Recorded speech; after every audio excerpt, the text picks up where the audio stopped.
हर चीज के लिए पढ़ाई अलग है। आपको शिक्षक बनना है, क्लास 10th के बाद आप शिक्षक बन सकते हैं इंटर बेसिस पे। तो इंटर बेसिस पे अगर आपको टीचर बनना है तो आप 1 से 5 तक का ही टीचर बन सकते हैं, 6 से 8 में आप नहीं जा सकते, 1 to 5 का टीचर बनेंगे। उसके लिए इंटर के साथ साथ आपका कोई ट्रेनिंग कोर्स होना चाहिए, या तो डीएलएड होना चाहिए या तो बीएड होना चाहिए। अगर ये नहीं है तो आप टीचर के लिए एलिजिबल नहीं है, तो वहां पे आपको 2 साल का डीएलएड करना पड़ता है। बात समझ रहे हैं कि नहीं? तो डीएलएड करेंगे तो कहां तक का टीचर बनेंगे? 5 तक का। लेकिन कुछ लोगों का इंटरेस्ट छोटे बच्चों को पढ़ाने में रहता है, कुछ लोगों का इंटरेस्ट बड़े बच्चों को पढ़ाने में रहता है। बात समझ रहे हैं कि नहीं? क्योंकि छोटा बच्चा के साथ कंडीशन क्या है, एक ही बात समझाइएगा 5 मिनट बाद वही काम करेगा। आप लोग कोई काम कीजिएगा, एक बार डांट दिया जाएगा तो आप 5 मिनट माने 1 घंटा शांत रहिएगा कि सर अभी डांटे हैं, इतना मैंने सेंस होता है। छोटा बच्चा को इतना सेंस नहीं होता है। अभी का मैडम जी वो हमारे ये ताकत रहे, मैडम जी हमका मार देता रहे, तो कंप्लेन इतना करेगा कि आप इरिटेट हो जाएंगे। छोटे बच्चों का कंप्लेन बहुत ज्यादा होता है, बिना मतलब का मैडम जी पानी पीने जाए, बिना मतलब देखिएगा तो खेल रहा है।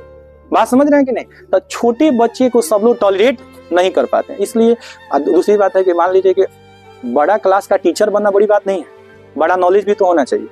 नाम रख लेंगे जगत गुरु ज्ञान के ठिकाने में। बात समझ रहे हैं कि नहीं? अब कहिएगा कि नहीं बड़े बच्चे को पढ़ाएंगे नॉलेज नहीं है, तो वहां पे जाके आप क्या होंगे? आप इंसल्ट होगे। कोई बच्चा आपसे क्वेश्चन पूछ दिया, आपको नहीं आ रहा है, कितना दिन बच्चा झेलेगा आपको? बात समझ रहे हैं ना? ऐसे टीचर भी होते हैं कि क्लास में आएंगे, क्या बोले कहाँ से शुरू करें, कंफ्यूज रहते हैं। वो अपने में कंफ्यूज रहेंगे कि क्या सही है और क्या गलत, मजाक बन जाते हैं टीचर।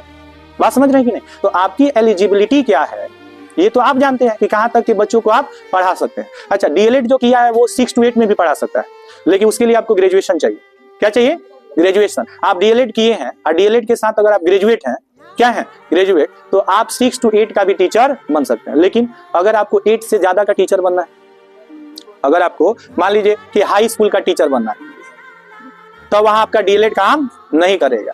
अच्छा, उसमें होता है कि जैसे पेमेंट में भी डिफरेंसेस हो जाता है। जैसे यहाँ पे अगर आप 40,000 कमा रहे हैं तो वहां पे आप 80,000 रुपए कमाते हैं, तो क्यों कोई 40,000 रुपए का काम करेगा? बात समझ रहे हैं कि नहीं समझ रहे हैं? तो वहां पे आपको बीएड का जरूरत पड़ जाता है। किसका जरूरत पड़ जाता है? बीएड। अच्छा, अगर आपके पास बीएड है तो हाई स्कूल या आप सेकेंडरी जो होता है ना, हायर सेकेंडरी, उसके लिए आप एलिजिबल हो जाते हैं। तो कहने का मीन्स ये है कि ये डिसाइड करना सबसे मुश्किल है कि हम करें तो क्या करें। इसका जवाब आप